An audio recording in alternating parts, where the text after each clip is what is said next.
Bonjour à tous, c'est Cédric, ravi de vous retrouver aujourd'hui dans cette toute nouvelle vidéo YouTube.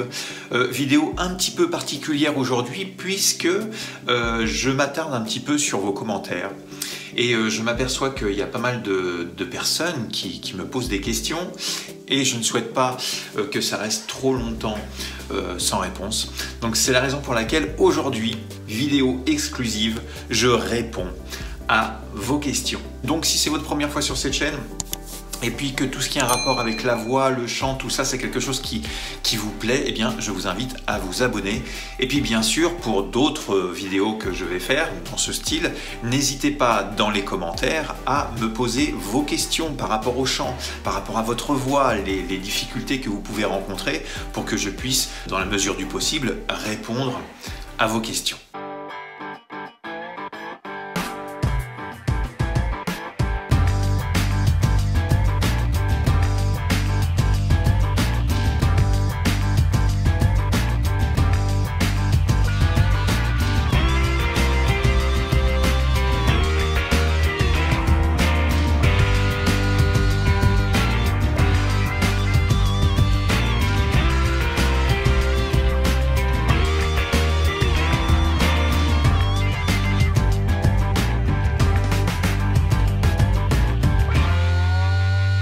Donc première question d'Emma, une question qui est plutôt intéressante. J'avais tourné une vidéo il n'y a pas très longtemps sur la voix mixte avec une possibilité de savoir à quel niveau ça pouvait se positionner et elle me pose cette question-là. Est-ce possible de développer sa voix mixte sans s'en rendre compte? Alors moi je trouve que c'est une question plutôt pertinente parce que c'est tellement flou la voix mixte pour certaines personnes que oui, il est complètement possible que dans certains cas, on ne se rende pas forcément compte qu'on est en train de travailler une certaine mixité et puis que ça se mette en place malgré tout. Donc oui, je répondrai que oui. Et puis en plus, tout dépendra aussi de la tessiture vocale que tu as actuellement. Il est complètement possible que tu ne te rendes pas compte sur certains sons que tu fais ou certaines hauteurs que tu fais que tu es dans une certaine forme de mixité. Suite de la question, quand je fais l'exercice du glissando, donc en rapport à la vidéo que j'ai tournée, je ne trouve pas la cassure dont je parlais dans cette vidéo. Alors, si tu n'as pas de cassure, ce qu'il faut savoir, c'est que la cassure est plus ou moins marquée suivant les personnes. Suivant si, par exemple, la mue a été un petit peu compliquée. Et bien sûr, moins on a cette cassure, quelque part, mieux c'est. Et là encore une fois, tout dépend de ta tessiture vocale, l'emplacement où tu te trouves. Peut-être que tu n'as pas de cassure parce que tu n'utilises peut-être qu'un seul mécanisme de ta voix. Moi, ce que je te conseille éventuellement, c'est de venir me rejoindre dans mes cours en coaching vocal pour voir un petit peu ce qu'il en est pour toi, puisque c'est vraiment totalement différent pour chacun. Dans la généralité des choses, nous avons une cassure, nous avons deux mécanismes bien sûr, mais certaines personnes n'utilisent pas forcément tous les mécanismes de leur voix. Ça sera, Emma, quelque chose à vérifier ensemble. Une question de Didier. Bonjour, je viens de découvrir ta chaîne YouTube, ça m'aide beaucoup, c'est super, je suis le premier ravi, mais je n'arrive pas à bien assimiler la voix d'appel. Souvent, je me contracte quand j'ai des notes hautes. Que faire? Alors, le fait de ne pas bien assimiler la voix d'appel, c'est un petit peu normal, ça demande une certaine pratique. D'ailleurs, on le travaille en technique vocale. La voix d'appel, ça vient pas comme ça, c'est quelque chose que tu as forcément en toi, mais tu n'as peut-être pas les clés nécessaires pour débloquer ta voix d'appel. Donc ça, bien évidemment, je te conseille de travailler ta technique vocale pour pouvoir avoir plus de facilité à projeter ta voix. Pour ce qui est du fait que tu te contractes sur les notes aiguës, ça c'est une problématique, c'est un rapport direct avec du forçage vocal. Tu sais, quand tu me poses la question « que faire ?», eh bien la réponse elle est là, c'est il faut travailler, il faut mettre en place des exercices pour développer ta voix, il faut mettre en place des exercices aussi pour faire comprendre à ton corps que tu peux avoir une certaine liberté en touchant telle note. Donc je t'invite à me rejoindre dans mes cours. Tu me poses une autre question, tu me dis: est-ce un défaut de passer en voix de tête? Moi, je trouve que non, mais pour certaines personnes, ils pensent que c'est tricher. Qu'en pensez-vous? Eh bien, je te répondrai que non, ce n'est pas un défaut de passer en voix de tête. La voix de tête, ça fait partie de ta voix, c'est quelque chose qui fait partie de tes mécanismes. Tout dépendra de la manière que tu vas l'utiliser. Si certaines personnes pensent que tu triches, pourquoi tricher ? Finalement, c'est ta voix. Ce qui est important, c'est qu'au moment opportun où tu vas utiliser ta voix de tête, eh bien, que ça fasse tout simplement joli dans l'interprétation de ta chanson. C'est ça qui est vraiment important. Après, que certaines personnes pensent que c'est joli ou pas joli, ou que tu triches et tout ça, quelque part, on s'en fout à partir du moment où toi, ça te plaît, et que pour certaines personnes, ça leur plaise aussi.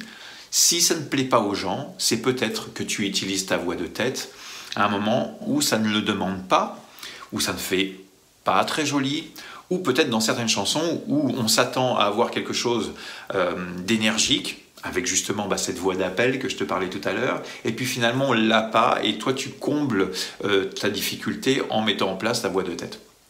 Donc si c'est ça vraiment le problème, si c'est ça qui te gêne, eh bien il va falloir développer ta technique vocale pour pouvoir étendre cette tessiture vocale. D'ailleurs, si tu souhaites développer, étendre ta tessiture vocale, parce que là pour le moment je ne sais pas si tu es débutant, etc. Donc tu peux aller regarder la petite vidéo que je vais laisser en lien qui te permettra d'étirer ta tessiture vocale. D'accord ? Mais malgré tout, il faut travailler la technique vocale, et puis je te conseille de travailler avec un coach, bien sûr. Alors, autre question intéressante, j'avais fait une vidéo short, d'ailleurs, que je vous invite à aller voir pour mieux chanter, où je faisais part d'une petite astuce très intéressante. Et justement, Léa m'a posé cette question. Je parlais justement de l'importance de maintenir, de travailler sur la gravité du son grâce au sourire. Et elle me dit, sourire sur tous les registres, point d'interrogation, poitrine, mix, tête avec le sourire. Alors, bien sûr, je n'ai pas étalé cette chose-là, je ne parlais pas des registres ni des mécanismes, mais tout dépendra de ce qu'on veut obtenir, et surtout, tout dépend, Léa, de ce que tu décides de chanter. L'importance du sourire, c'est travailler sur une certaine forme de brillance, une certaine forme de netteté du son, une certaine forme de justesse aussi de la voix. Donc, suivant les notes qu'on souhaite atteindre, il y a des moments où on fera peut-être le choix de ne pas sourire ou de sourire justement. Ça, c'est vraiment très aléatoire.